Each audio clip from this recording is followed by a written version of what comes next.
Welcome to Best Kept Secrets Travel, episode 23. My name's Morgan. And I'm Will, and on today's finale for the season. Season 1, it is the end of season 1. Finale would be for the end of the season. Well, it is. We have one of our most exciting ever trips that we're sharing with you today because we are saving the best till last. This is when we ticked off definitely a lot of bucket lists. A lot. We went to the Amazon rainforest, saw wildlife, caught piranhas, and a lot more. Let's go. Best friends, and that's for life. Who stay traveling? I'm talking worldwide. 65 countries between the two. Every moment is so unbelievable. Sharing the best kept secrets about the trips and mistakes they made that they can't forget. So tell me if you're ready for a time to remember as they gear up for the next adventure. Yeah. Woo! Best kept secrets travel.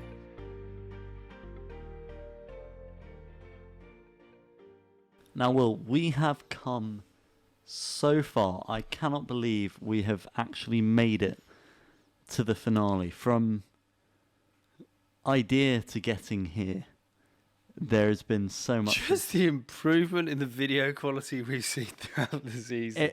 It was, I mean, we actually did make a video right at the start before episode 1 where we said we'd possibly release it in the future. It's so bad. So bad. We were beyond awful. Awful lighting. Awful flow. Weren't ready. We made this set as well right at the beginning of the season, just out of random materials from Wix. We talked about that in our first episode, and it was just... But I've grown to love this. I have, apart from the cuts, the splinters. Yeah.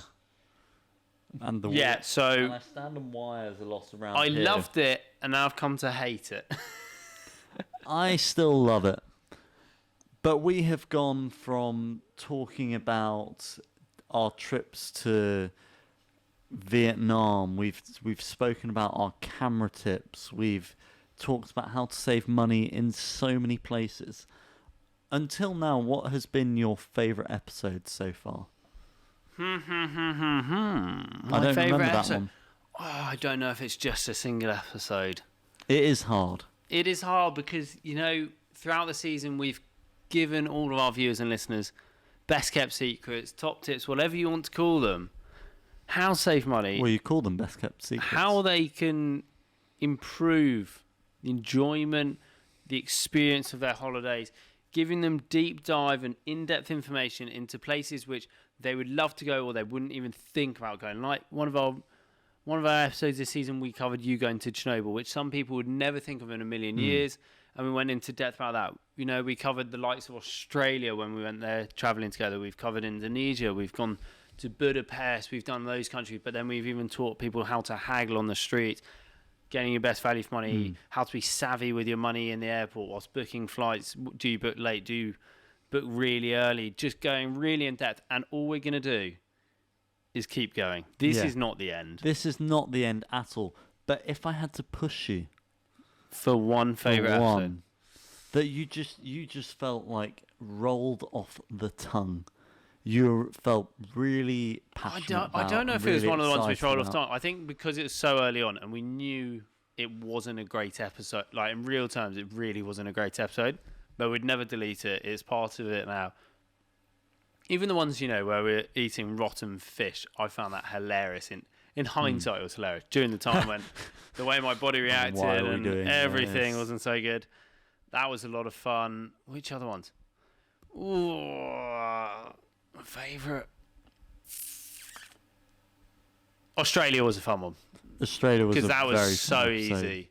I know in terms of audio and video quality, we can improve that now. But when I think about it, because we both love it, it was a very easy one to do. What about yourself? The useless things we argued about in that episode. Oh yeah, with very important big matters. Penguins and Tim Tams debate. National battles.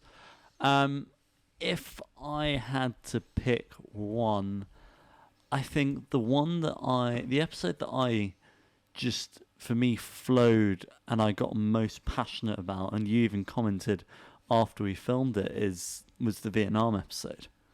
Yeah, it was in depth. It was a long episode because I loved Vietnam, and I want to go back there. I want to see all the things that I didn't see. I want to make Will have a diarrhea jacket that he calls it. Yeah, really ugly jacket from Vietnam you made me wear and sweat in. Don't want that. But I had a fantastic time there, and I really enjoyed that episode. And at the end of this episode, we will talk about what is to come and why you should stay tuned. But for now, like, subscribe, ring that notification bell, follow us on all of our podcast platforms and TikTok and Instagram at the BKS Travel. Now, or Best Kept Secrets Travel. Yep. Now we're gonna get talking about Bolivia. And the Amazon rainforest. Specifically, the Amazon rainforest. Yes. Big bucket list for us both. It was. I think a lot of people stereotype the Amazon rainforest and think, oh no, the Amazon's in Brazil. A lot of people don't realise just how many countries it... Well, how large it is. How seriously enormous it is, and the Amazon basin, and also just how many countries it overflows into. I think so many people think, oh, the Amazon, that's in Brazil, isn't it? Okay, technically it is, but it's goes so many others. And Bolivia, for us, was a perfect place to go and sit. Yeah, and so where did we actually fly to? How did we get there? So we flew from La Paz to a very, very small place on, I think it was Amazon Air, the airline was called. Tiny little plane, horrendous reviews online, but it was our only way of getting there. Don't have any options, no. No. And that's a different story for the end of the episode, but it was a tiny place called Ruanabaki. Mm-hmm. And it's up there with one of the smallest airports I've definitely been to. It is the smallest airport I've been to. It's up there. Outside of Africa, it's the smallest one I've been to. Because Africa, a literal garden shed passes as terminal security, waiting room, toilet, everything else. Makes total sense. But this was out of Africa, the smallest I've been to. It was a large shed. It was. And you get off the plane, and there were... I distinctly remember all the armed security that were there. All the soldiers. And we're walking. I think that there was another foreign couple on the plane. They're a nice Italian couple. And we got off, and when you go to an airport that's small, it's rather strange because you don't really know. We have all our tips that we give you for how to save money going from the airport and things like that. But when you go to somewhere so small, there really aren't that many options. No, and you do feel quite isolated. And this, take into account, this wasn't just then. This was in the midst of where even race around the world weren't going to Bolivia, because we went just during the sort of the coup and the civil war, which sort of kicking off around La Paz. We went straight in and out of La Paz. So we came from Peru to La Paz and straight back up to Ruanabaki during massive unrest in La Paz itself. So when we got to Ruanabaki, it was super quiet. Very, very few visitors there. Very few tourists at all. Yeah, and we used the tip that we've mentioned before, in that the other foreign couple, we spoke to them and we shared a taxi with them in the end, because we felt that was our safest option for getting to the hostel, even though we were going to separate hostels. Yeah, we dropped them off en route. Yeah, and it was a very easy way to get there. But once we were in Ruanabaki, that evening, what we did was we walked around, didn't we? And do you remember just thinking how empty this was? And that suspiciously empty, the lack of humans, let alone tourists. Yeah, I think seem to remember at the time there was a few thousand people in the total population in the area. Barely any tourists, obviously, because no one was really flying into Bolivia during this time. And Morgan and I thought, we've already booked everything up, we'll just commit to it and hope that it's all running. And I mean, there was a massive knock-on effect on our tours because of that, but we were walking around. We luckily found tourist office, tried to sort all that out. Yeah. Had to phone because they didn't think any tourists were even going to bother turning up. Then we ended up finding a really great bar and pizza night. But more importantly, we actually got our tour upgraded. We did, because of such a lack of tourists. They bumped us along to another operator, which they sometimes sort of partner with, which in our world actually bumped. We got an upgrade. So what actually happened was we booked a jungle and Pampers tour. Yeah. So, what is a jungle, quickly? So, I mean, Literally, a jungle is a jungle, which is? a large area of land overgrown with dense forest vegetation, Ooh. often in tropical climate. And what's a pampa? A Pampers is a very minimally. It's a nice thing that women sometimes do when they go get pampered, right? It is a treeless plain in South America, often with water. Yes. So we did a 5-day tour in total. We did 2 days in the jungle and 3 days in the Pampers. So a lot of people turn up to the likes of Runabaki or other similar villages and communities near the Amazon basin and rainforest where they will just go to Pampa. A lot of people don't think, they don't realise there's such a big difference. Completely different. Couldn't be more different. Could not be more different. Which we'll go through now. So we then, as you said, went to a bar. We had quite a nice pizza, I remember. I remember we were drinking a fair few beers, so they were quite happy. And then when we asked them about the pizzas, we said, is this large one enough for the two of us? And he said, you might need 2. And it turned up, and this thing made a large Domino's pizza look like an ant. It's turned up. Huge. It was physically enormous. We were full up, had a fair few beers with us as well. And that was perfect because there were a few other touristy couples there. It seemed like the only place open for tourists in the area. And normally Morgan and I don't like trying to go to touristy places, but when there are about 6 tourists in a whole area of about 3,000 people, then you do sort of stick together.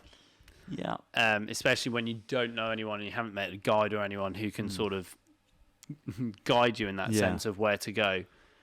But I mean, it was an interesting experience. You know, we even got checked into our hostel by about a 6-year-old kid. That was really strange, turning up and there was a 6-year-old kid who barely spoke English. There was a golden retriever, which was bizarre to see in the middle dog. of nowhere in Runabaki. Golden retriever runs up to the gate, super happy, not aggressive at all, wagging its tail, wanting cuddles. And then we trying to walk up this tiny bit, and there's just a 6-year-old kid waiting to sign us in, asking for our money, and then thanking us for even turning up because he showed us a list of people who hadn't turned up in the past few days. Which was really sad, and it happened a lot in our time in Bolivia, which I'm sure we will talk about in an episode along the line. So the next day, what did we do to get to the jungle? How did we get there? So in early morning, we were told to go and arrive at the tourist office in Runabaki, which was, once again, tiny little shed. Mm-hmm. And we needed to then get to the river. Well, we had to get a national park. You had to get a national park permit. And well, we both did, but I bizarrely, they turned up with one tuk-tuk and one guy riding a bike for the two of us, which was, why wouldn't they just take us in a tuk-tuk? Well, you can both fit on the bike. I've seen it. And then, but they just wanted you on the bike. So Morgan hopped on the bike. I sat on the back of the tuk-tuk thinking it'll be hilarious. We're going to follow him. And then you tried to film me as well. Yeah, and I was trying to film you, and the tuk-tuk got lost. I don't know how, in such a small area, the tuk-tuk driver apparently did not know where to go. So he then turned around. We lost Morgan, and he took me back to the tourist office and just said, right, get out. We've lost him. And he just drove off. And tourist office looked at me when I got there. I was like, I don't know what to do. That was quick. And then I sat there. They apologised, saying, you're meant to go to the tourist office as well, but it will be fine. Your friend will get it for you. And then Morgan came back and was like, where did you go? I was like, yeah, we circled apparently back in a tiny village, times. they don't know where everything is. Yeah, we circled back multiple times because what you have to do is you basically slightly go out the village, you cross the river, go over a bridge, and we went back and forth over that bridge 2 or 3 times to try and find you. And we didn't, and then the bloke eventually went, because he didn't really speak much English either. So we tried to converse a bit, and the area, it was very interesting actually going to where you pick up the national park permits, because the actual building itself, when you get there, is quite nice. They show loads of pictures of all the things you can see there, but the surrounding area, like we were in quite a built up area, the surrounding area, the houses were really run down, and it was a very different side of Runabaki to what you saw. But eventually, yeah, we got the permits, and then we came back down to pick you up. And then we headed straight to the river, where we were on some unbelievably long and thin, I don't know, almost like dugout canoes. I think they're a form of, with maybe a 5 to 10 horsepower motor on the back. I've never been on anything. Which seems sceptical. I've never been on anything like it. Looking at the speed of the river, I thought, we won't be able to move against that at all. And we didn't. No, it took us 6 hours? Roughly 6 hours, yes. To go upstream? Yeah. And the thing we didn't realise at the time was that it was going to take 6 hours. We thought it'd take like an hour. So we put a bit of sun cream on, which you would, but what you don't realise is that you're just in direct sunlight in the middle of this river for hours. And they don't warn you this. So we will talk about it later, the repercussions that we actually had. When I say we, it was more that I actually had. Little Rosie. Little Rosie. So, Morgan, obviously for us, this was big bucket list time. Big bucket Flying list. over the Amazon itself and landing down into Runabaki was just cool. mind-blowing. It felt like just entering and we're about to see Tarzan all of a sudden. But how did it actually feel? You know, when we got on that boat and thought, right, we're just leaving the only village we know for miles and miles and miles. And just being told, oh, yeah, we're going upstream and we'll be fine. Yeah, so actually getting on the boat itself was a truly unbelievable experience because you feel like it feels like it was nothing that I'd ever been on before, and you have no idea what to expect because you don't even really know what's coming. With tours like this, they can't say you're definitely going to see this, you're definitely going to do this. You just don't know what's happening, so it's a bit of a surprise. And our first stop was going to pick up some of the other workers from the first community, which was maybe an hour into it. And we were allowed to step off then, and we'll talk about the community later when we actually come back and explore it. But I remember standing with you next to, they had a football pitch there. And we'd just been told, he was saying we're going to do some fishing maybe, or eat some fish, and all these really cool things, and they left us alone for a bit, and we were sort of like, what's going on? I can't believe we're here. 6 hours upstream, no phone signal, almost zero GPS by this point, and there's just a football pitch in the middle of this.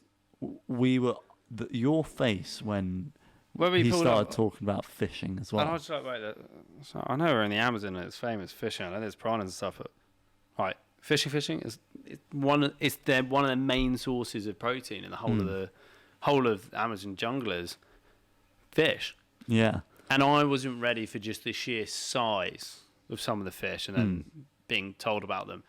But then just pulling up in the middle of nowhere and seeing a football pitch and a small community, and he points out certain aspects of it, and it's like, this is insane. And there are lots of these communities apparently supposedly we only dotted saw all that over the one. Amazon. Yeah. And it was unbelievable, and we picked up our guides, and we had a few more guides. So we had one guide. Yeah, one guide, but because of the upgrade and the lack of people, we had a private tour for the jungle part. We were on our own in the jungle. And we had a guide, a chef, yeah, a boat driver, yeah, and just an all-round handyman / waiter. And we just sat there like, Morgan, do you reckon there are going to be other people at the next camp? Nope.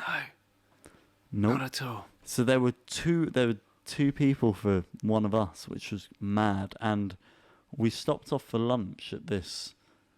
And the bit that surprised me a lot was lots of the places we stopped off were quite well built, like wooden huts and houses. And they've got all these really well printed pictures of all the animals there. And you're sort of like, where do they get all this? It looked like it could fit 40, 50 people. They were so much bigger. That's what was crazy. They needed to be, and it was just us. Can you remember what fish we had? We had catfish. Ooh, now this was definitely my first time having catfish. Have you had catfish before? I actually haven't, and I'm surprised I haven't. But a lot of people think, oh, why do you eat catfish? What? Really murky waters in the Amazon River, super muddy waters, and catfish are as blind as it gets as a fish. But what they do have is all the whiskers, which make them, the things which look like whiskers, hence why they're called a catfish. And all of those tiny little whiskers have electromagnetic pulses. So when something gets close to them or comes by, they're really quick sense, and then they eat them up. So they are. A lot of people see them as bottom feeders, but they can be really amazing and effective predators. So that's why they can get so big and so meaty. Do you get that with your beard? Obviously.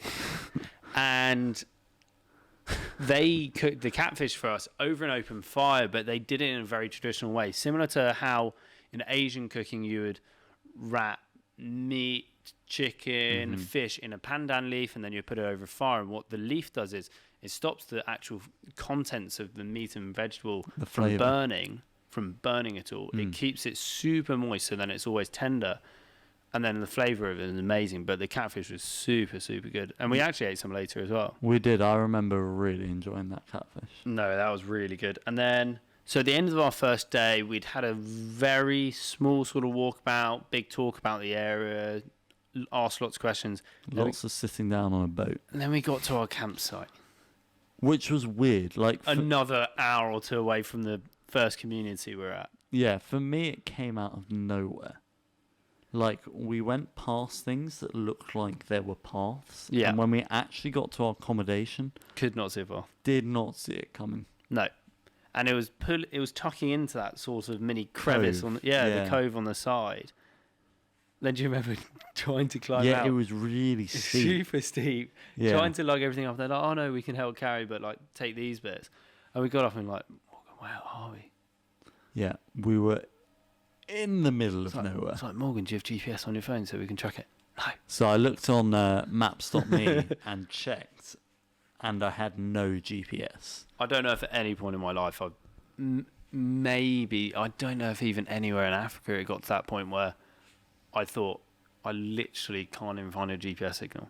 No. I don't know if it ever got to that extent. I honestly, no, it was honestly crazy. But then again, you walk up, we eventually got to the top, and you go, and there's all these massive wooden structures. And it's actually reasonably well built. On stilts, there was a toilet with 2 urinals in it. They were reasonably reasonable. Yeah, but as we arrived, they said, oh, what we'll do is we just clean up the paths and everything, if you guys want to go and drop your bags off. So we go and drop the bags. The first thing they're doing, the handyman guy and the chef, going along with brooms, brushing the paths out, which we need, giving one of the specific toilet areas, because there's no point cleaning it all to the same standard. At the same point, they just cleaned one off, said, oh, I'll use this bit in the shower. And then it was just like, we're in the middle of nowhere. Yeah. With no GPS. Yeah. We've got urinals with toilet. I know. 2 big beds with bug nets over them. Mm-hmm.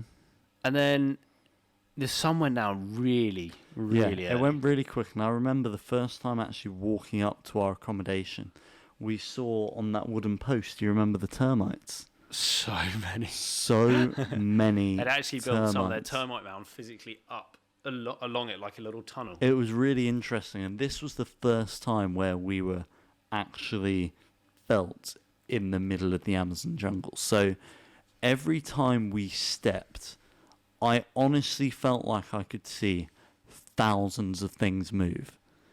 Every step, loads of things would just get up and move, and you'd see all these bugs everywhere. And it's like everything and anything I touch is alive. There are even like mini pineapple plant things there. Do you remember them? Yeah, it was all a little bit bizarre. Everything was alive. And then like 7 species of mangoes, and it's like, oh yeah, I'll go and pick some when I can see a ripe one again. Everything was just getting crazy. Yeah, I've not experienced that much life and movement. But that evening, just before sunset, he said, oh, would you boys like to go for a short walking tour? So a little trek. Tiny little trek through this section of the Amazon with a good chance of potentially seeing monkeys or anything. And then we walk. And it's like, oh, here are some wellies. Yeah, this was our first real activity. We got so excited. And trek. We were so excited. It was like, we're about to actually go out in the Amazon jungle. We I need a better word, please. Can someone give me a better word? It was surreal. We were ecstatic. We were ecstatic. It was an unbelievable experience, and Humongous tick. there's so much. So the national park we were in is called Madidi Jungle National Park, Yeah. and we were on our way. I actually Strava'd, or attempted to Strava. Tempted to. Didn't really work, but I was just like, I want to just see if this comes up, which is also where we saw, again, there is no GPS. And on this trip, we saw a lot of animals. There were spiders everywhere. We're going to crack through. So we've got, just because our brains are like sieves now that we're getting old, we saw spiders, which I famously hate. Love? Absolutely hate. You know, I don't think won't that was say, that famous, to be honest. I won't say full arachnophobia. I'll say very mild. Unless it's an enormous spider, then it jumps up quite. Which we did see some reasonably big spiders especially later when he on said, in the "Oh yeah, trip. this one will kill you in 5 minutes." Okay, cool. Cool, great. Just that we'll come back to that in a second. But we saw banana spiders, millions of leafcutter ants. So many It was just like leaf we were cutter walking along ants. this tiny bit. There was a path for maybe about 100 meters, and then it just said, "Oh, I know this area of the jungle. We'll just keep walking." And then you just walk through, and it's like, Morgan, I hope he knows where he's going. We did literally look at each other at one moment and go, if he leaves us here, We're dead. we have no chance. We don't understand any of this land. We saw trees that can bleed, trees that smell like garlic, trees that can kill you, that can heal, that can spike. Trees where he even cut some of the bark off and said, "Oh, I go out every time because this area is very dense for this plant, and I bring it back to the village because we can use the bark to make a tea, and it instantly helps you with diarrhea." And Morgan just thought, "Wow, is it nicer than Imodium?" He was just praying. He was like, "Can I have some? Because then I can make a new, better Imodium than this." And as his understanding, having grown up in that community of all the plants, all the pros and cons, what not to eat, you just don't. We've lost that as Western civilization, that understanding and that direct connection to nature, to the wildlife, the just sheer understanding of every tiny aspect of it. And we saw even more leafcutter ants. We saw some red ants, and we started to hear, which was one of the big things we were trying to find. We started to hear monkey noises. And can you remember which monkey? Or can you read which monkey? Oh, I knew it was the howler monkey. We discussed that. Yeah, we did discuss that earlier. They're really loud. Yeah. And he tried to mimic all the monkeys, like, "Oh no, this is what it is." And then it was like, he did it, and we thought, he's taking a mick. Then he started responding, he was like, "Oh no, Morgan, he can speak to the monkeys, let's follow That him." is mad. Oh, that sound, yeah, spider monkey, it's fine, let's go. It was crazy. It was really cool. And eventually we did find the howler monkeys, and we got reasonably close. So Morgan, I've spoken a lot in this podcast about how much I love wildlife, all my Have you? different wildlife encounters. I didn't know that. Really? Well, you should be watching all of our previous episodes. But how was it for you having your first, I'm going to say, dedicated wildlife holiday experience? Yeah, so this was definitely my first actual experience going out into the wild to see animals, and it was really surreal. Morgan's got surreal stuck in his head, but I'm going to try and fill some of the gaps for him. It's unlike anything else because when you go and see a sight or a wonder, you know it's there, right? Yeah. The beauty I find when you're looking at animals is having to find them. Yeah. The hunt, the journey. Yeah, you're not trying to obviously kill them, Hunt, but yeah. it is the hunt to find them, to discover them, to understand them, to, you know, how to approach them. With the monkeys, we're told to be quiet. We're watching our footsteps. It's that approach to the wildlife holiday, which a lot I more love. skill. Oh, it's so much more fun. And one of the things that I obviously knew, but this was my first time experiencing, is that unlike zoos where you can just walk up, you can go, all right, I'm looking at the map, I want to find the howler monkeys. You go there and you can get up really close and just watch them in whatever habitat they're in. You don't get that opportunity here. You're not necessarily going to get the most perfect viewing the animal, but you get to see it in its genuine habitat with all the space in the world. And instead of watching it in one place, you're watching it and following it wherever it goes.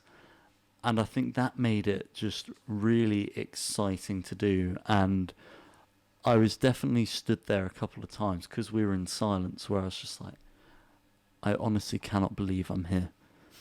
I can't believe what we're doing. And it got me so excited. So other than the howler monkey, we also saw a bronchopacina monkey, we saw a tamarin, and an owl monkey. Ooh. Which was quite a few. Can you remember any other wildlife we saw? I can. We saw more spiders. Did it feel weird or scary to be trekking at night? And what did you see? What did we see when it actually got dark? What did he tell us to do? Can you remember? It's like, oh yeah. By the way, guys, not quite in this accent, but can you both put your head torches on? Mm-hmm. And by the way, when you turn them on, don't freak out, because all the little reflective red dots you see, yeah, they're spiders. I'll just look at Morgan before I turn it on. I'm just like, great. As we turn them on, about 1 foot in between the three of us, Crazy how close they were. is this enormous spider on a log. And he went, oh, I didn't see that there. Oh yeah, by the way, this one will kill you in about 3 to 5 minutes if it bites you. I was like, looking, I was like, Oh. and I just felt, and I literally just again felt this shiver shoot down my spine. I was like, yeah, no, I'm all right. I'm good. And I found that quite amusing but very interesting. We also saw a few frogs. We did. They were quite cool. That how they, stick on the tiny, thin, almost like bamboo-esque plants, and you just see the sort of silhouette of them. Yeah, they were very cool. But he did tell us for the rest of that hike to sort of look out for the big glowing eyes, and if we saw any, we'd stop. And if they were really big, can you remember the number one predator, the big predator? Jaguar. Yeah. Yeah. I'm right. I would love to see one. Absolutely would love to see one. Not in a, how do I say it? Shorts, wellies, and a head torch in the middle of nowhere in the Amazon forest, which I've never been before. Pitch black. With no path. Yeah. So not there. And we did see jaguar feces on the way there. Yeah, which, filled me with confidence, because all I really want in my life is to be somewhere where I know I can't escape and then be cornered by an absolute Goliath of a beast. But the good thing is they are meant to be, not that I really want to test it out, timid. But if we get 1 million views on this episode in the next year, we'll test this fact out.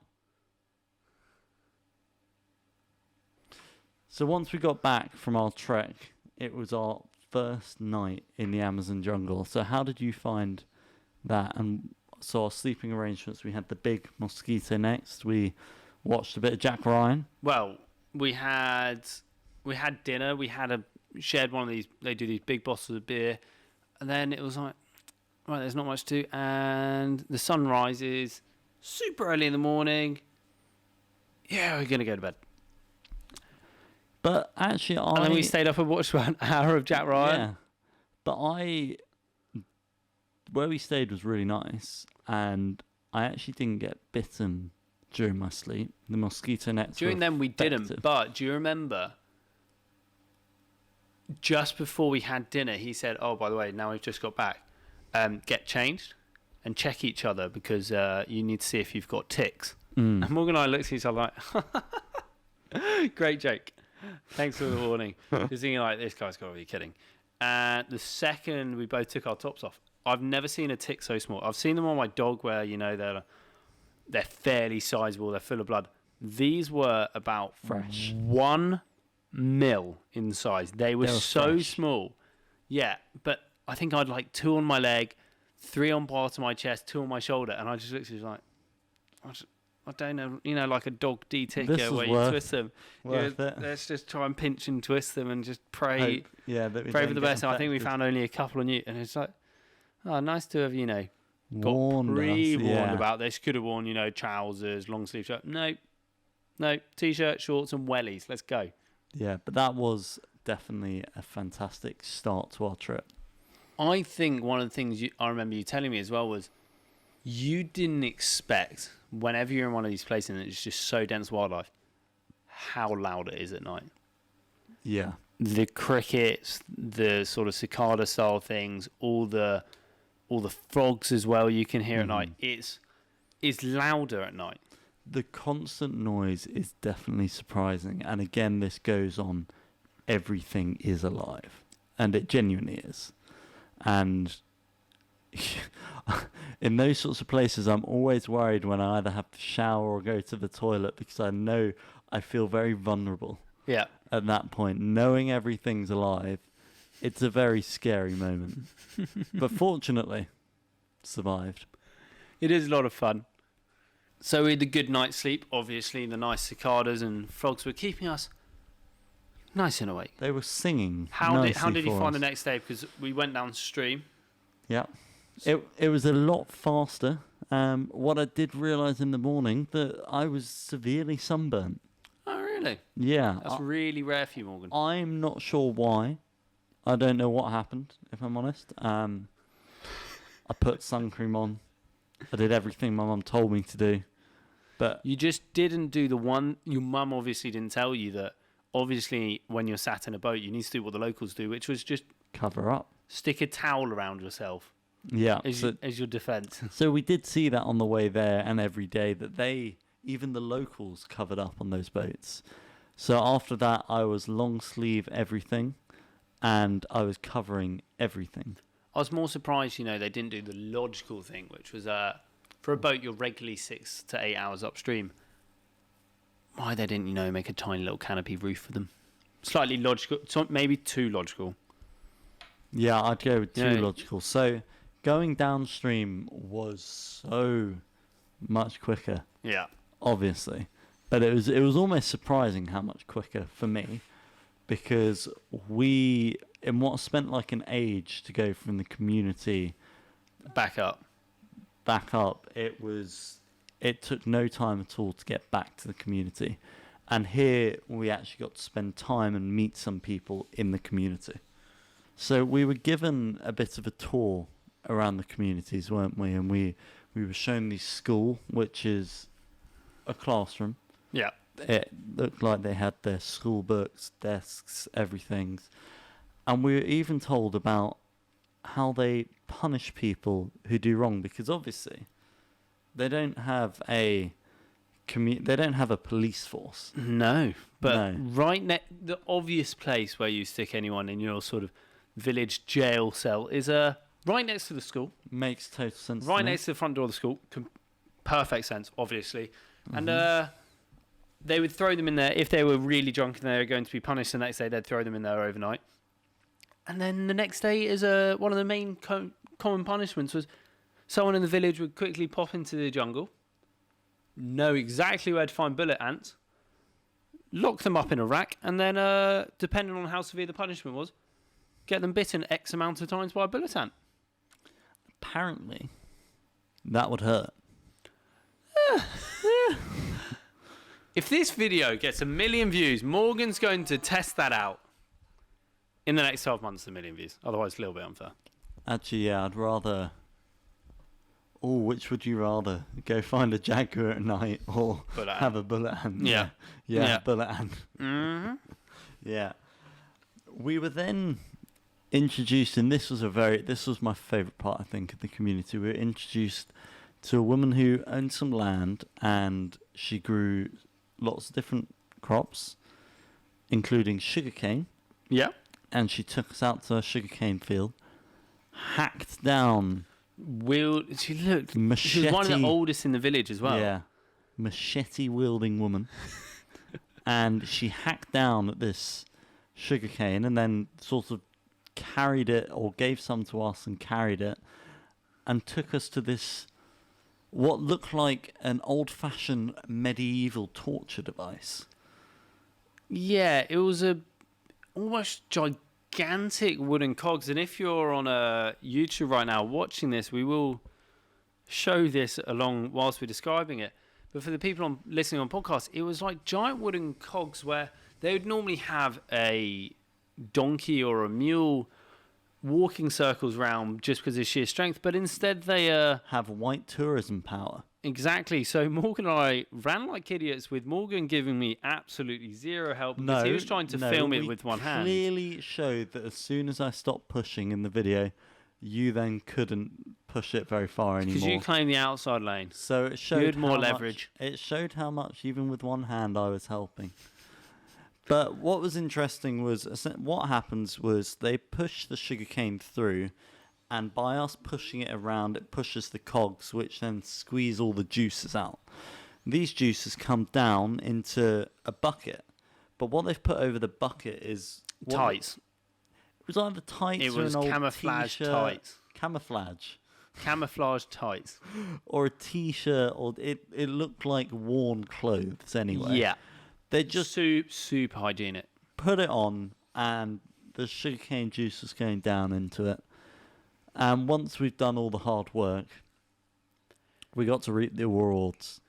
And they quickly went and picked one of the lemons growing off tree right next to these to the big sort of bulldozery wooden grinder, medieval torture device. Exactly. And then squeezed that into it, and it was like a homemade lemonade, which was super sweet. It was stunning. And then we had some other food. So we had a chili, which they were worried that would be too hot for us, and you wasn't don't hot mind at all. Yeah, you found it fine. And then one of the coolest things that I thought we had that I've never had, really surprised about, was the coca plant. I felt like Willy Wonka. It was strange. I never thought I'd taste chocolate in a fruit. See it fresh, on a tree, ripe, in the Amazon rainforest. Have it picked just for our pleasure to try. Then you try the beans, and you're like, the first instant taste is super sort of sweet with a deep, bizarrely chocolate hinted taste, and then slightly bitter. It was just all bizarre. You can get the weird chocolatey bit, and then it's really bitter. Mm. But it was a really strange... You kind of look at it without knowing... Like, we eat chocolate a reasonable amount of time, but without really knowing how they make it or what the beginning looks like. And it was really cool to actually see that and taste that. And then we also got to try, and I cannot remember the name of this fruit, but that weird, sucky, hard... It was a large seed fruit. I actually can't remember. We did it on the way to the guide's house. It was like a spiky outside, and we picked the... It wasn't a lychee, was it? It was like a lychee, yeah. It was that thing. Okay. It was kind of like a lychee, but not. That I must have gone slightly blank from a sugar rush from all the sugar cane. And then the next thing we did in the community was we went and got that wonderful bag.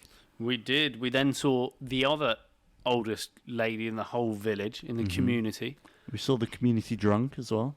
I think very sadly there's a lot of that in the community because there wasn't much to do, not much opportunity, and alcohol was very cheap for them to buy. And this elderly lady showed us how to weave a bag a traditional way using a sort of almost like stringy leaf where it just, had the built-in tension and everything. And she started weaving it, and YouTube watchers right now can see this, but choosing her toes and her fingers to intertwine it, making this weave pattern, and slowly over time, I mean slowly, it just slowly formed into a bag. And then Morgan felt inclined that we'd keep this for as long as possible. Then when we got back, jumped forward quickly just to do with the bag, we got back to one of the hostels, and Morgan had it on the floor, and then we turned around, and a kitten had decided just to climb into it. That was so cute. And then I looked at Morgan and was like, right, I'm going to take this kitten away, and I just lift up the bag, and the kitten's just looking at me, and I just pick it up. Got a fantastic photo of that, but we probably won't put that up. So one of the other things that I remember was which was slightly bizarre. Was okay, we've Slightly worrying. drunk some crazy sugar cane, seen a coca bean, been given a chili bean, warned it was hot and it wasn't Are at we all. hallucinating? We watched a lady weave a bag using her toes. By this point, I sort of started asking questions about my existence. And then we heard gunshots.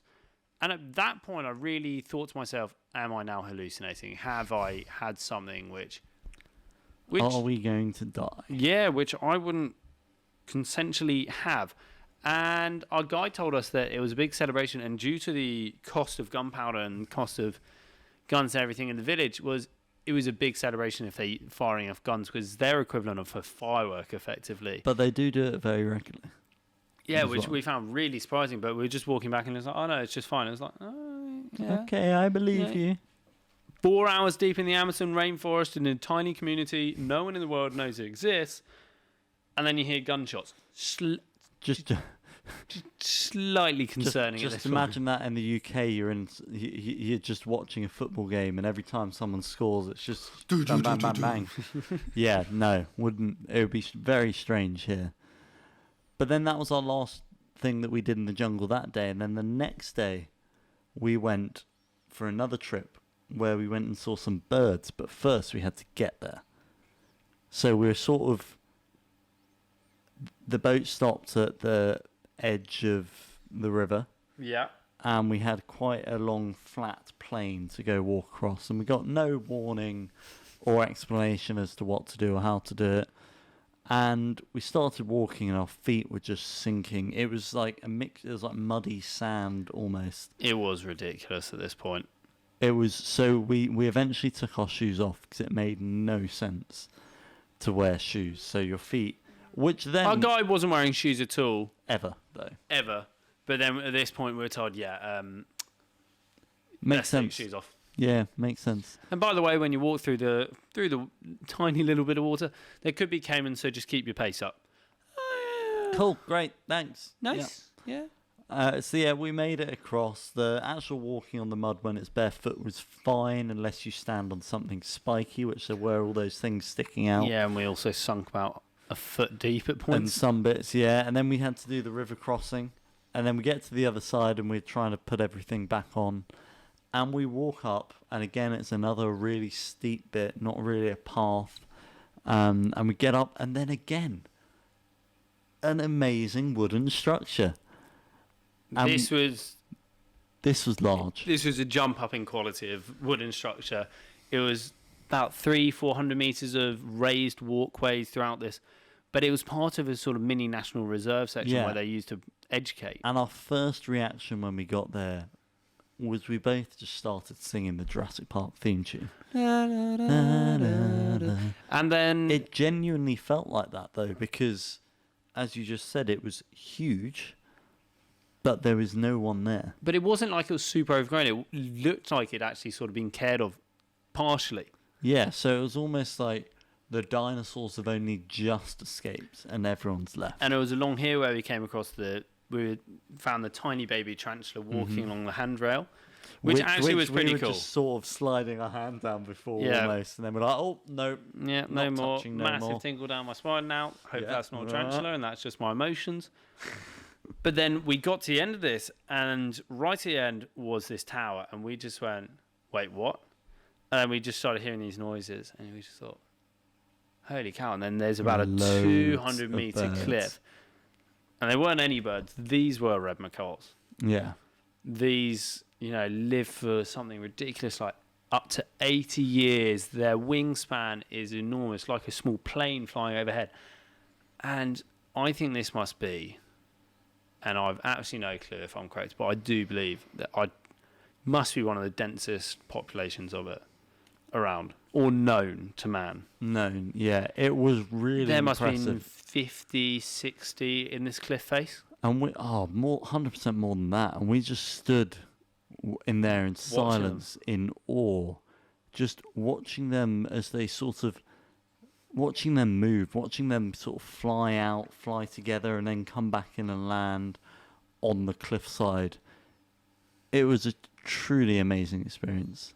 And you think we saw that many, whereas if you go to a zoo, you go anywhere near where the birds are. It is one of the most watched and praised and idolized creatures in the animal kingdom in terms of just image and beauty and color.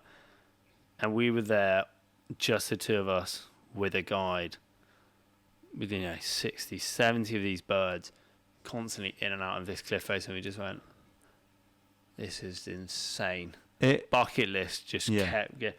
There were ticks on this bucket list I didn't even know think existed, and this was just like, we don't need a normal marker pen, we need a bingo pen for this one. This was just, the tick was getting bigger. It was just growing. And what was amazing was it did genuinely feel like everyone had left the Amazon and it was a private tour just for us. Yeah, it was.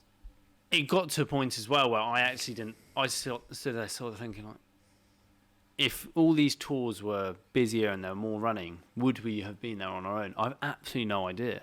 Well, yeah, we really have no clue.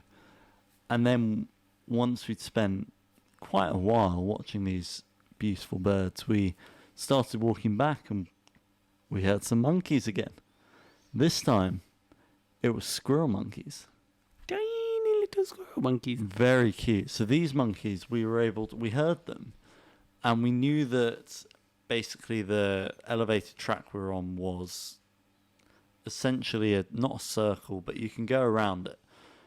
So we were trying to work out the best route to get the closest to these monkeys that we could. Yeah, we just kept going around. Yeah.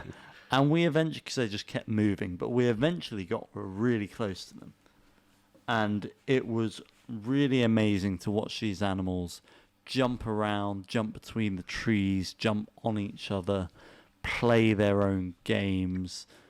And it was really cool. I was even able to get some photos this time because they were actually quite close to us, because we didn't have to be as quiet for these guys. And on top of that, it was a case of, because they're primates just like us, they have this integrated curiosity, so they're naturally scared and think about the sort of fight or flight, but at the same time they're really, they do this neck movement. They're just looking around the trees trying to go, oh, what is he doing, where is he, and they're just like bopping their head around, constantly trying to watch you, because they don't know what to think. They don't know what the shiny object in your hand is. You're obviously told not to use any flash as well, because that could be really bad for their eyesight or scare them off. And we had a fair bit of fun sort of following them around, watching them. Yeah, we did that for, again, quite a while. Was that one of your close encounters you've had with primates? Yeah, for sure.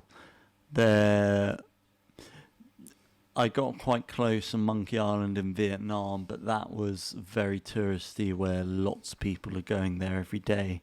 So that felt very different, and similar in India, where there's lots of monkeys around, but they feel very, even though they're not and they'll attack you, they feel almost domesticated, even though they're very much not, just because of the location that they're in, whereas this was a completely different experience. So once we finished this absolutely insane section it was of a very good start. Our Amazon rainforest tour, we just thought, is the Pampers going to live up to it? And at this point, I think between us, I wasn't sure if we'd got a single mosquito bite at this point. No, not. Which, thinking everything was moving, we were two easy targets for a mosquito to come and eat alive. I don't know if we were ready for the Pampers Tour. And straight after this tour, we then got ready for the next tour, which was the Pampers Tour. And what happened next was insane. So Pampers, just to reiterate, is an almost treeless plain in South America, which has these sort of tributaries of water going through, really thin, winding, and they fluctuate in height throughout the year really drastically due to the rainy season or not. And this was where we suddenly had a sort of huge jump. So the fairly similar political situation was still going on in La Paz, and we do talk about that in other episodes, but at this point, we didn't think we were going to suddenly see tons of people. Yeah. We had 2 Italians in our group. So this time we're a group of 4, but once we'd driven to where we get on these slightly different, very similar boats. Yeah. There was lots of people there. There were Irish people, German people, more Italian people. Loads of Italian. If we're in a back, Load of English guys as well. And it was bizarre, but everyone was part of a different camp. So when we turned up to camp, it was just the four of us plus our guide, plus a chef, plus a little sort of gardener, handyman helper. And the first thing our guide said when we got on the boat, he said, "Oh, you don't need to watch these Cayman here. We'll see lots of them." And I jokingly turned around and said, what's his name, Navarro? Nevada. And I turned around to Navarro and said, "Do you reckon we'll see more than 400? And he said, "Easily." And I just went, "I do not believe you." And he said, "Oh, do you want to bet?" And I just went, "Yeah, I'll bet. What, do you drink beer?" And he said, yeah. I was like, "Okay, I'll bet you a beer. If we see 400, by the end of the day or tomorrow, I'll buy you a beer for that night." And he said, "Yeah."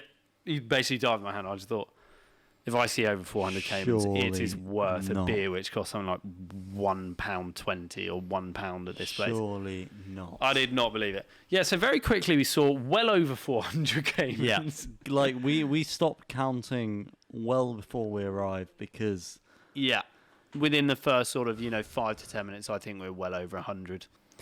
So, Will, what is a Cayman? So Cayman is actually the same family as an alligator, but they're stereotypically a lot smaller. There are different types of Caymans, but the largest species we saw there is a type of black Cayman, which get up to roughly 500 kilos, a little bit over that. And most commonly, the larger ones will be around the sort of 5 meter mark, but we actually saw one which coined in around 5.5 meters. So just after, seeing hundreds and hundreds of Caymans, our guy decided to do something a little bit silly to scare us. What do you do, Morgan? Which he kind of did, not necessarily on purpose, but he did it a couple times, where he would walk on the rim of the boat, and this is a very tiny boat as before, and it would move a lot. And it would basically move, and when he's standing on one side, it would touch one of the Caymans and almost make them jump. And then suddenly they would jump up almost out of the water. Their tail would just smack into the side of the boat. And it made one of the girls on our tour, it made all of us jump. It made one of the girls on our tour scream. It was pretty funny. And he did it a couple times, which was... It didn't get any... This, to be fair, this probably gave us... It was a small boat. It gave us an in as to what Nevada's like. Based which was off a lot the of first fun. impression, which was dangerous but a lot of fun. And we also saw on the way there the largest rodent in the world. Another bucket list. That mark is getting bigger. This is a Even capybara, bigger. which is somehow part of the rodent family. But I don't know how... It doesn't feel like... I know, it looks like a gigantic marmot. It looks like a gigantic guinea pig-esque, don't even know, cross with a pig, with, small bear. I don't know, almost like... But we saw hundreds of them. Almost like a bigger, chunkier beaver without the teeth. Yeah, definitely. And the tail's gone. Yeah. And but they just tons of them, and they just lounge around, not do much, and...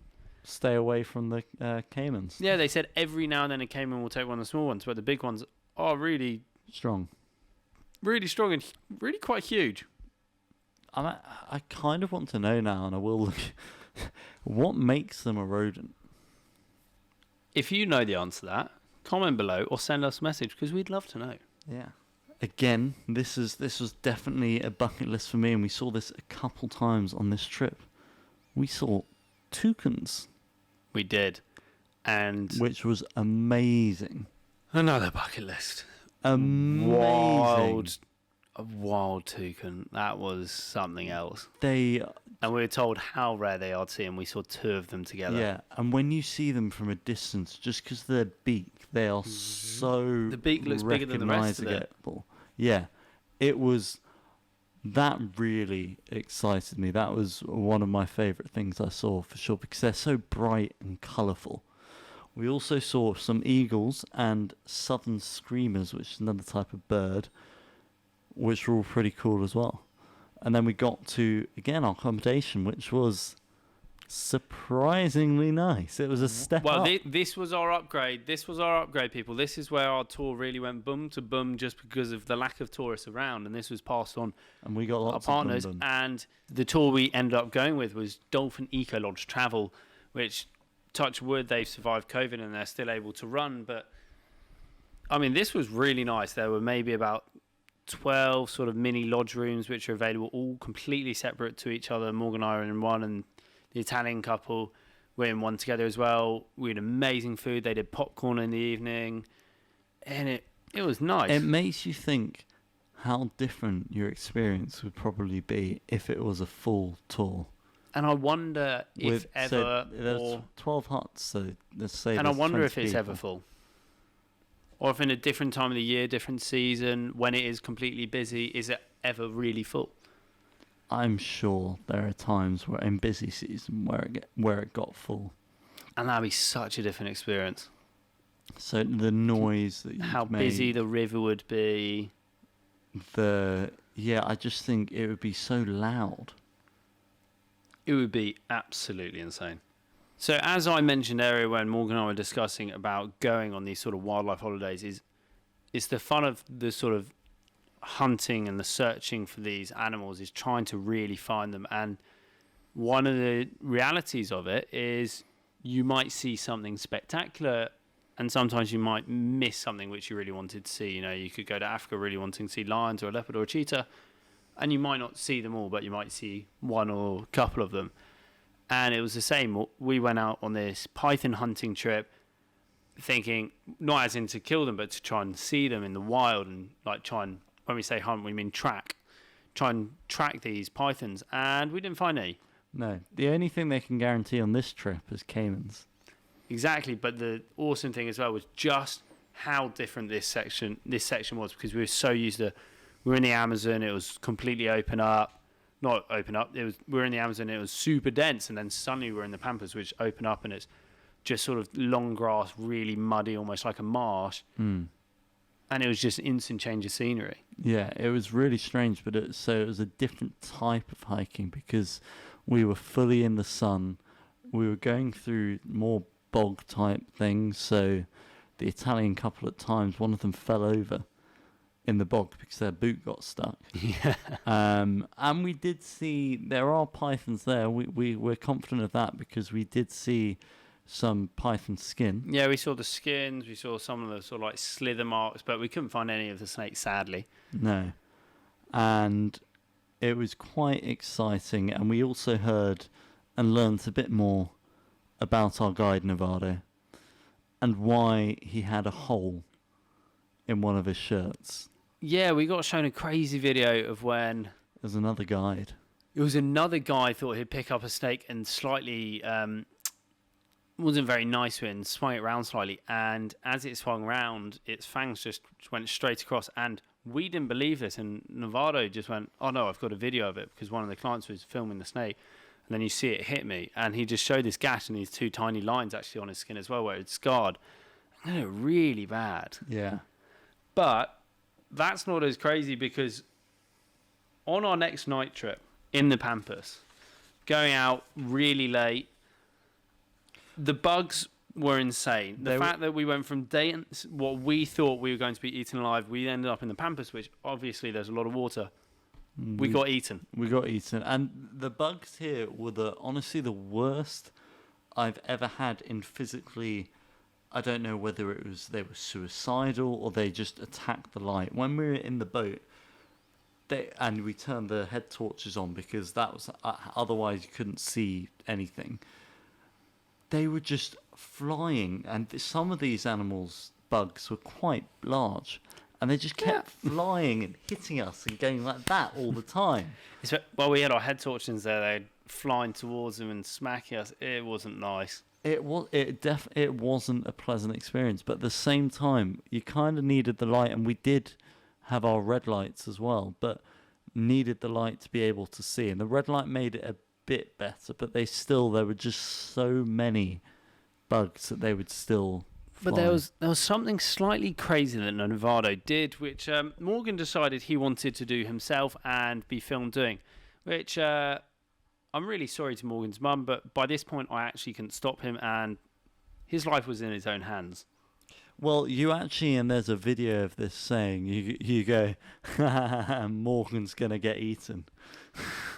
No, you might as well enjoy it, right? So, Mum, obviously, he cared deeply about my life. But, so what happened here was our guide got off the boat, parked up, and he walked up to the back of one of the Caymans, and he explained to us that they're very agile, but they can't do a 180 turn very quickly. So they'd, in theory, be able to hit you with the tail, but they don't really attack like that. That's not how they work. So approaching them from behind is pretty safe as far as approaching a wild animal is. The biggest danger you have is then of other caimans coming up behind you. But our guide came off, he went onto his knees, sort of crawled up to the back of this caiman, and he picked up the caiman's tail and kissed it. I'm not even joking, physically kissed this wild caiman from the alligator family. Yeah, it was questionable. It was a crazy thing to see, but I did see this, and I looked at it, and I thought, this guy, he seems like he's done this before, and I did talk to him about it and say, would I be allowed to do it? Is it safe enough for me to do it? And he did say it is. There are obviously, in theory, risks, but it is safe to do if you follow exactly what I say. And I also thought, if he can kiss it, I can at least touch it. So I tried to do my biggest Steve Irwin impression. And I got off the boat with my head torch on. And I decided to just eat the popcorn and watch. And Will decided to watch and tell everyone I was going to die. And I approached this caiman very slowly and really intensely. I had my flashlight on. I had my GoPro in my hand, obviously, for safety reasons only. And I approached it. I got on my knees and I got really close. Well, I was sort of crouched. I wasn't necessarily on my knees. And I reached out very slowly, and I could see my hand was getting closer. And I was still doing it slowly, but the light was still on, and I could see that the caiman wasn't moving off from where I was. And I did touch it. I stroked it, and as soon as I touched it, and this is semi-scary, but it moved. Because the guide was very good with he's obviously touched quite a few caimans before, and he's grown up with it. Yeah, knows how they feel, knows how they move. And so when he did it, they didn't really move. When I touched it, it did notice, and it just calmly moved away and moved back into the water. But it did I wouldn't say I was... It wasn't the smartest decision, but also I didn't think that I was ever in severe risk. I mean, Will took a photo, I believe, of it, or tried to. I think we do have some photo or video footage somewhere, and if you're watching on YouTube right now, if we do have it, then it's around here, and if not, then just imagine it. I think we do have some around here. Imagine it, but yeah, it was slightly crazy, Morgan. It was. It was cool, but it was yeah. And I guess, like, quickly, the worst bit is I did then go, the picture's not good enough, I want to do it again. And we did at one point in the day, we didn't actually get my photo, but we got a really cool photo. I never touched it again. I just went on the bank and I approached a caiman from behind, and it just slowly walked away. But we got a really good photo of me approaching the caiman, which was really cool. Yeah. So, Will, other than my antics, did we do any questionably dangerous things with anything pink? So we've spoken about times of the year, and this was also the perfect time of the year to see one of the rarest creatures in the whole Amazon forest. And not only did we see I it... did not know this existed. Oh, you haven't been watching enough Attenborough. But we went and actually swam. So, having spoken about the sheer quantity of caimans in the water, having literally only just passed a 5.5 metre long black caiman weighing in well over 500 kilos just down the river, and I mean less than 100 metres away at this point, we pulled over to the side. We got a plastic water bottle, empty, crunched it up, threw it in the water, and we're told, right, get in the water in a couple of seconds. And we just looked at each other and went, wait, what? we were told to put on our trunks, didn't know really what for. I would assume swimming. We took our tops off and went, okay. And he was like, oh yeah, I've got a ring if you wanted as well. And just threw a ring in the water as if it was like a failed Titanic attempt. It means and the top of your body's fine, swimming. you just have no legs. You'll be fine. The caimans are terrified of you. And also, this is going to be your friend. And just a matter of seconds later, out of nowhere, a pink dolphin came up. One of the most endangered species in the whole of the Amazon rainforest. And it was the prime time of the year to go with them. And you go swimming with them. They're super aggressive towards the caiman because what they want is they want to protect their own food. In the water, you've got loads of different types of fish. And the dolphin's going to protect you. There's a weird relationship between dolphins and humans, and they surround all the fish. Yeah. Telling all the caimans to go away, and you're just there thinking, oh, all right, there's a 5.5 metre caiman in here. By the way, there, guys, there's a stingray in the water, and don't let it get you, otherwise we'll have to rush you to hospital. Oh, great. So I can't touch the floor. I'm going to tread water piranhas for as well. a long time. Well, this is a whole different story. Morgan is coming on to the piranhas. But at this point in our time, we're swimming with a dolphin. We are. That's caiman infested river. No, we're just swimming with dolphins. It's safe. With huge caimans around us. And then, if it couldn't get better, we swam with this dolphin for a few minutes, throwing a plastic water bottle, and it swam back and forth, maybe for 15, 20 minutes, and then it sort of dispersed. And by the time this dolphin left, that's when we really started panic, because in our heads we thought, oh, the dolphin's here, we're kind of safe. Well, I didn't really panic at this point. It was because I was just past it now. At this point, it was like I was past it at this point.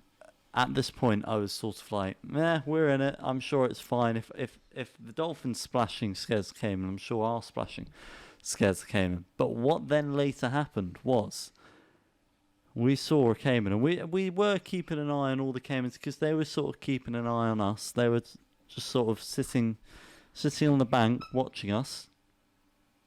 And the next thing that happened was we just saw this caiman low to the ground, slowly. Just waddle in, step at a just sort time. of slide like a little penguin. Slide into the water. So what caimans do is they basically walk across the bottom. Yeah, and then eat you. So we saw it. Everyone saw it. We said to Nevada, I'm gonna get in the boat now. Am I okay? We said, are we okay? And he's like, yeah. Like, should we get out? And he's like, no, like you don't need to get out. It may kill you, but that's fine. And we're like, pardon? So what? I'm gonna die in it. And we're like, okay. So bear in mind, Nevado, English is probably his third language, at least. Mm-hmm. Yet he's very sarcastic.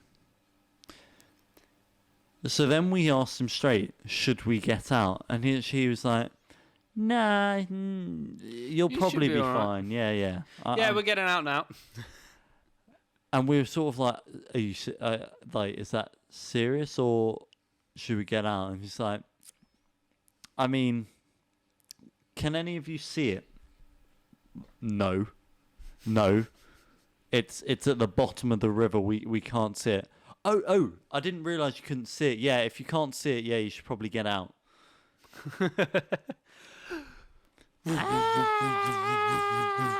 Swim. Get out. Let's go. Get out. So, at that point, we got out pretty sharpish. Really sharp. Well, I know that your bucket list tick is very large right now. A lot because of things that we didn't even know would happen on this trip. Seeing things I didn't think we'd see. Yeah. But this one, we knew, and this one was probably the OG, one of the OG Other than tips being to in the Amazon itself. Yeah. Other than that, up there for the trip. Way above Machu Picchu, way above all of that. this was so high for you, and it was actually really high for me. This activity and what we were actually doing, just the specific thing itself, was very exciting to me. But a bit more so for you. Do you want to... What did we do? We went fishing. Which isn't a surprise that was high up on my bucket list. But Yippee. we're fishing No, I in the don't- I Amazon. like fishing. We were handline fishing for piranha. Piranha. In my whole life, I've got a few fish which I still really desperately want to catch. But going and catching... Monkfish. Going and getting a piranha was so high up there. And then catching a piranha on a handline using a tiny piece of beef. So we went out, we were on the little boats, and he just took us around the corner. And so obviously a hand line is a line that you hold with your hand. Yeah, so it is, imagine a tiny piece of wood. Just a flat, tiny disc of wood, maybe about 10 to 15 centimetres long. So it's not even fishing looking. It's literally just... Well, to them it is. To traditional hand lining it is. But a lot of for people... an ordinary person, it's... A lot of people think, oh, fishing, you use a fishing rod.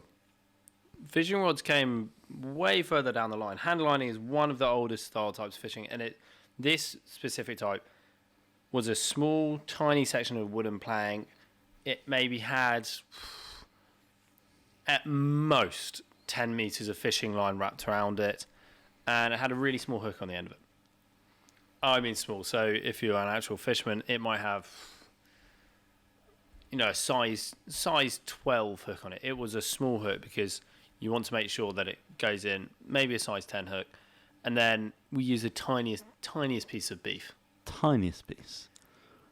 Like, minuscule piece of beef. And he stopped, and I was so excited going, we're going fishing. Gonna catch piranhas.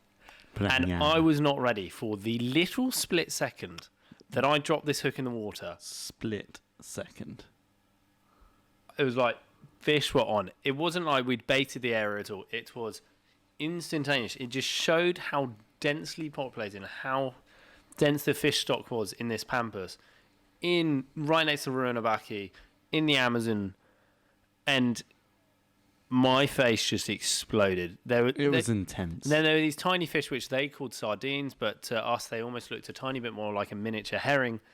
And the tradition there was, if you caught one of those, you were meant to bite off the tail whilst it was still alive. So what are you going to do about it? We had to bite off the tail of a live fish. And weirdly, it was kind of tasty.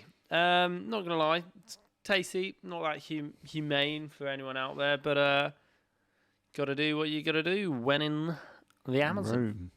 But yeah, so we caught the piranha. And to Morgan's purest amusement and my kind of luck. So you caught the piranha, and we had our own little lake in the canoe. We had a little bucket thing as well. And we had the bucket which we meant to put all the fish in. And of course I was filming, and I could see Will's grin was just ear to ear. It was so large, but to my luck, I his catch my lack piranha. Of confidence. It wasn't. No. That was the next stage. But the first thing that happened, I got this piranha, and I got so excited, pulled it up, and I thought, in my head, I just had this image. These were not big, by the way. These piranhas were 10 to 12 centimeters long at most, and then you got them up. And in my head, I just thought, I know they've got sharp teeth. So I went to grab it. As I went to grab it, the piranha basically U-turned around, flicked the hook out of its mouth. It's a bit and silly. Just bit straight into, someone out there is going to be able to tell me what it's called. But that little piece of Waggly weird, skin. webbed skin that you have between your thumb and your index finger, and it decided to clamp down on that as if I was a piece of steel in a workshop in a vice, and this piranha just thought, yeah, no, my life over, but I'm taking you with me. So then I wiggle my hand until it flops off, and then my hand starts gushing blood. I'm absolutely peeing myself laughing. It was amazing because you could genuinely see I have no idea actually You how see many the teeth marks but hundreds of teeth. in It my was hand. Crazy. But I was smiling and laughing. So funny. And then this piranha falls into the boat by our feet. We're just in bare feet, just laughing our heads off. Small little thing, they're flapping around. And we then need to try and get it in the bucket. I then think in my head, every time I go for it, it's going to try and get me. So it then takes me a couple of minutes just trying to flick this thing back into the bucket. Then after that, it just got mental. We were just catching another fish on the boat every sort of 30 seconds, if not quicker. For me, it took me a while to get my first half one. an hour at least. But by the end, I had worked out the tactic, and especially right at the end. You literally watched myself and Navardo Yeah, but fishing away. I did- And you're just like, how are they doing it? I'm doing the same. It's like, no, Morgan, half the size of the beef you've got, and make it so it's like a grain of rice. But by the end, I was the most successful speed fisher of piranha, because what I did was by far I was getting it the quickest, because right at the end I would drop the hook and straight away pull up, and about 3 or 4 times in a row I had somehow caught a piranha. It wasn't quite as cool though as when Navarro proved that we were all still the beginners, and having grown up in the Amazon and around the Pampers, he then decided to show to us, I can catch one with my hand. Well, he showed us how they used to catch it before, when they really didn't use tools, and this was really mad. He held the tiniest piece of beef between his fingers, pinched it together, and then just went, and then just caught a piranha. And we're just like, wait, what? And it wasn't like it was any. It was literally the biggest one we'd caught so far, and he just caught it with his hand within about 45 seconds, a minute of showing us how it was done and trying. And then the next thing that he did was to bait it with one of the little sardines, is he actually bit again into the fish to make it bleed, and then had that. And use that as even bigger bait. So then and I was just sat there thinking, like, okay, yeah, I understand the concept. Surely this is when the Cayman turns up. Yeah. But apparently not. Apparently, No. the Caymans are there just for show. They don't do anything exciting. They don't even want to eat a fish you're basically giving it plus your hand. Yeah. But the photos we got of both of us when Which, we if you're watching on YouTube, here hold they are. Sheer excitement. I again, unlike Will, had skill and could just pick the piranha up first time. But the photos that we actually got with the piranhas, you can see how happy we are. Just look slightly happy. Slightly. We were so proud of each other. Very. No aspect. I mean, everyone would ask, what do you prefer, the jungle or the Pampers? They were so unique and so different. It's really. I love seeing them cause. I loved seeing the monkeys. I loved being in the Amazon. I loved hiking We were completely on our own. in the middle of nowhere, In wellies. and also the actual community experience as well. And then the Pampers were something different. We got eaten alive, but we saw very different things. Had a very different experience. Ridiculous amount of caimans. That was redonkulous. And in relative speaking, the actual distance between the two locations wasn't that far. No, not at all. Yet the experience, the scenery, the landscape, the animals, Completely different. if you had to pick. If I had to pick, so we had an extra day in the Pampers. Yeah, but you could only pick one to turn up to. For my own safety, I'd probably say the jungle. Okay. For the adrenaline rush and the there's lots of enjoyment on both sides. But I would probably say, of the trips that we did, I preferred the Pampers Tour. You did. Because we did more what felt like exploring. Yeah. Even when we weren't finding the pythons, we were just exploring.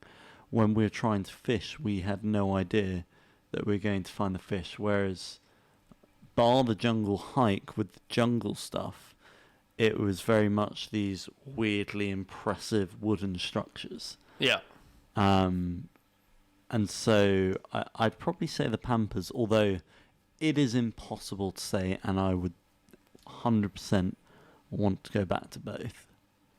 I think just how big it was in bucket list tick. Piranha. Piranha in the Pampa. And we got the Toucans, we got the it's like picking a child. There's so many bucket list ticks but the Piranha, just because of how big that's always been a bucket list, I'd probably it's take really away. hard. I wouldn't give it up any. There's so many different experiences I've had on holidays which I'll give up way before these. But there's a certain point. There is a certain point where we need to talk to our viewers and our listeners, Morgan. Well, I think as part of a podcast in a whole, we are always talking to our viewers and listeners. Are. But now I'm going to start to face you. And we're going to tell you very briefly the 4 other places, or the 4 places in general, that you can actually go to the Amazon. So the most famous one is Peru, weirdly, even though everyone knows about Brazil. The next most popular is Bolivia/Brazil, but then you can also go and do an Amazon tour from Colombia. Did you know that? I actually did, but I think one of the reasons why Brazil, even though it's famous for having the Amazon, there are large sections of the Amazon you're not allowed to go because they are protecting some of the indigenous tribes which have never come across human contact, and they want to try and preserve that as long as they can, and to protect sections of the Amazon forest.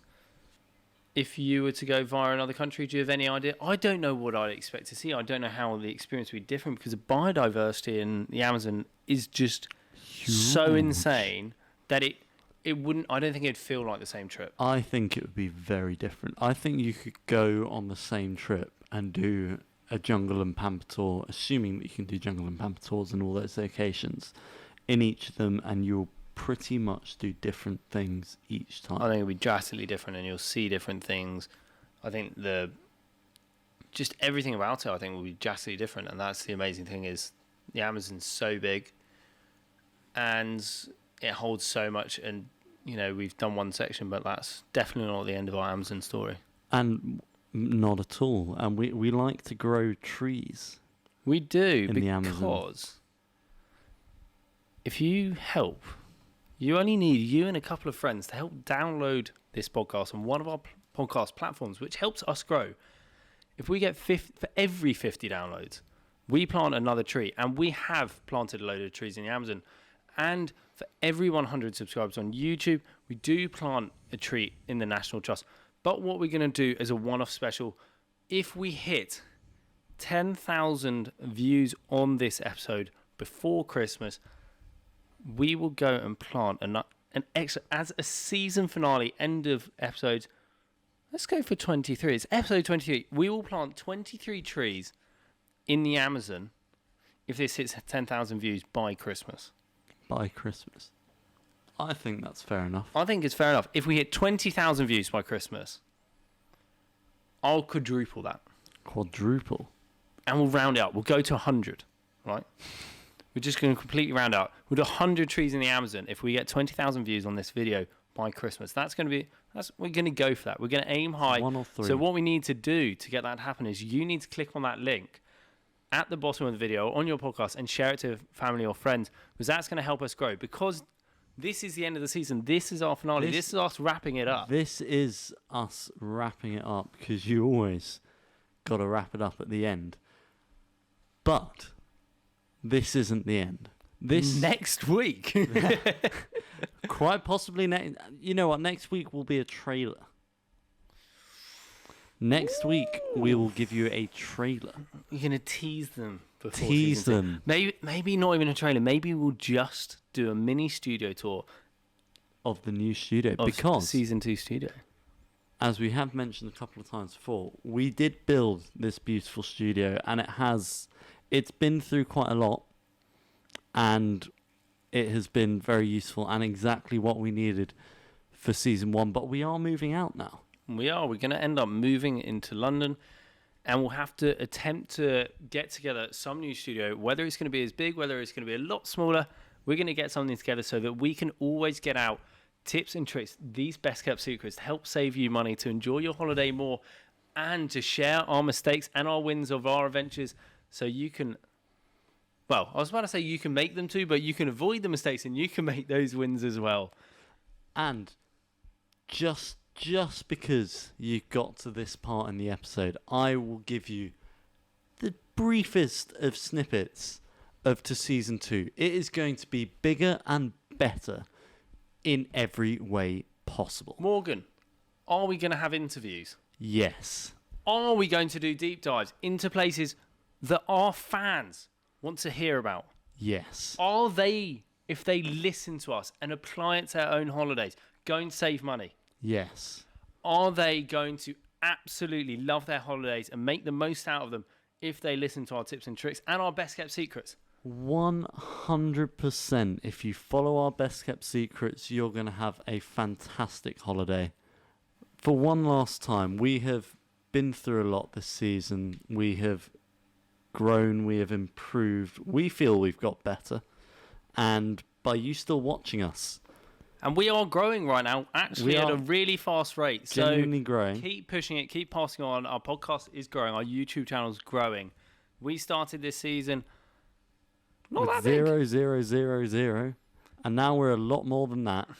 And we have improved. We hope that you've enjoyed our content, and I hope that you're going to enjoy all our future content. And to wrap this up, my name's Morgan. And I'm Will, and roll the outro.